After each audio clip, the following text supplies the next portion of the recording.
you're live. Hey, Gina, thank you for the cookies. Oh, you're welcome. Welcome to In the Burbs.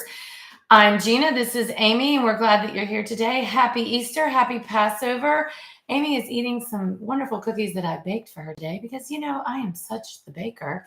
And here we are with my box of baked cookies that I make. Okay, I really don't want to joke about these because I don't know if you've ever tried these cookies. They're not in your mouth. Delicious. They're the most look, show her that. They're like butter. They're like butter. The butter cookies. And you can only cook them for like a non-stick cooking pan, like 7 to 8 minutes tops, or they will burn. And if they burn on the bottom, they're terrible. Anyway, during the holiday season, you can't find them. You have to. I bought these like 3 weeks ago. I have the baby chicks and I have the bunnies. I don't know why. Because my kids liked them when they were little, and I just thought, oh, I guess I was going back and thinking about being a grandmother one day, and I needed those cookies. I don't know. No reason why. Let us know if you guys do special things for the holidays. And Lisa Odie, our friend who has her own baking blog, she's probably Mom loves baking. And who makes some really amazing cookies this time of year. Go to her website and find some fun things. You don't have, this was just me cheating. Buying some But I do like that Lisa once in a while will take a store cake and make it pretty. Yeah, the whole point of it is using a box cake. I do see a lot of bakers doing that. They say, hey, there's nothing wrong with using a boxed cake mix, and then they add to it, and they enrich it even more, add different things, and they've got this amazing. Yeah, because for Lisa, she's like, I have 500 cake recipes that are homemade. Get that, but today I want to show you a technique. Using a technique of decorating. Of baking or decorating? Of decorating the cake. Oh, decorating. Yeah. I was just calling you out, and you knew what you were talking about. Decorating the cake. Decorating the cookies or the cakes. You're right. But I guess the point there is when you don't have time to the flour and beating in the eggs when you can just buy a box mix and do some really wonderful things.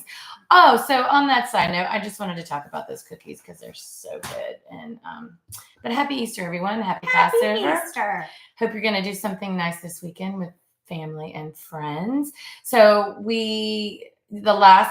since we started this thing, we've been really obsessed with the White Lotus, and as you know, it's over. And I've had withdrawals this week, and this past Sunday, not being able to watch that Sunday night kind of left me lost. But don't worry, we found a new one. We found something. We don't dedicate. That's about the only show we watch, so it's not like we're sitting around watching TV. But no, we find one thing that we obsess over, and then we talk about it, and we want to share it with y'all. And we want to tell you what we think you should be obsessing over. And one of them is Jon Hamm. Yes, because he stars in this show that we have now discovered on Apple TV. I know a lot of you don't have Apple. Just get it, even if you just got to get it temporarily. I could list like 5 shows. That Severance, isn't that? Severance. Bad Sisters, Ted Lasso. Now the morning show when it comes back. There are a lot of good shows. What's the one about the psychiatrist and Harrison Ford? So there are a lot of good shows. So you need to get Apple TV so you can watch and join us in discussing Your Friends and Neighbors with Jon Hamm, Amanda Peet, Amy's favorite. I love Amanda. She loves Amanda Peet, and Olivia Munn, who. Yes. Do you remember when she was dating the quarterback for Green Bay? No. Help me with my bangs. Oh, well, look at me. Oh, look there. Is that better? I don't know. Yeah, you just kind of like fluff them over. There. I was on her. Thank you. That's good. Okay. There, you got it. You pulled a little piece. Anyway, this show is great because it's called Your Friends and Neighbors, which here we are in the Burbs. That's the title of our little gig we have here.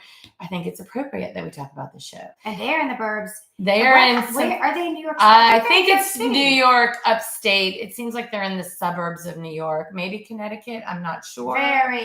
But a very high-end, wealthy area in the Northeast. Very wealthy. I mean, area. Like $50 million homes, $50 million homes, $20 million homes. Yeah, I mean, NBA players are living there. Right, upper middle class people. So the show is about Jon Hamm is the main character. He is an executive producer, so I think he was involved in creating the show, which his role, it fits him perfectly. I mean, it's almost like he wrote it for himself. So it is very Dan Draper-ish. Oh, right, Don Draper. Oh my gosh, my neighbor was Dan Draper. Sorry, Dan. No, Don Draper. Oh, come on, Mad Men. That I didn't watch that when that originally came out. I watched it years later. Similar character, except for he's a married man now, and your friends and neighbors. And it's this time, current time frame where the Mad Men took place in the 60s, late 50s into the 60s. But he still got it. Yeah, he still got it. He still got it. I like him. He's fun. But this is cool because, okay, go ahead, Amy. Start it out for us. Okay, so you have a lot. He's a narrator. He narrates it, which makes I like that.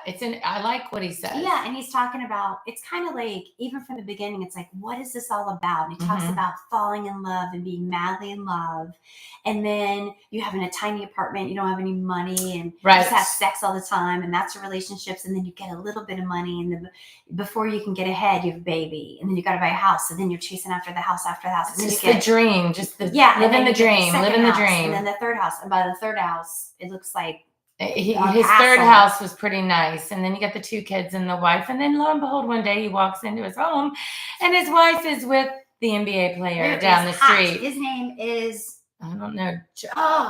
Shoot. John? No, you wrote it down. Talk Find about it. Yourself. So John Hamm's character, Coop, their last name Mark is Cooper. Tellman. Yeah, he's really cute. Very handsome. Very, very handsome. So John Hamm's character is Coop. His name is Andrew Cooper, but his buddies and work colleagues call him Coop. Yeah.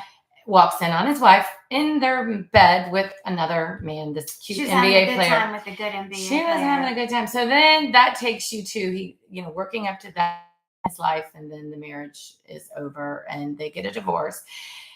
Fast forward. He's at a bar minding his own business.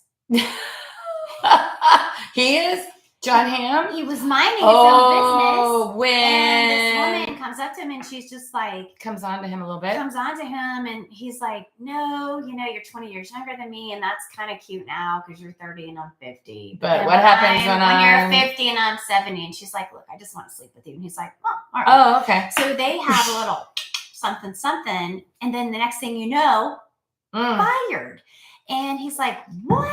She doesn't report to me." And he's like, "This is crazy." And he keeps talking about this capital account. His boss like, "Sorry, HR, sorry, it got reported." Sorry. They wanted him gone. This was a way to get him out. And this woman, he thinks here this woman ratted him out and went to the bosses about their little fling. But she didn't. And so she finds out later because he's like waiting and he's like, "Look, I'm really sorry I didn't call you back." And she's like, "What? That's cool." And he's like, "Well, I got fired." And she's like, "What?" And she's like, I didn't complain to anyone. I don't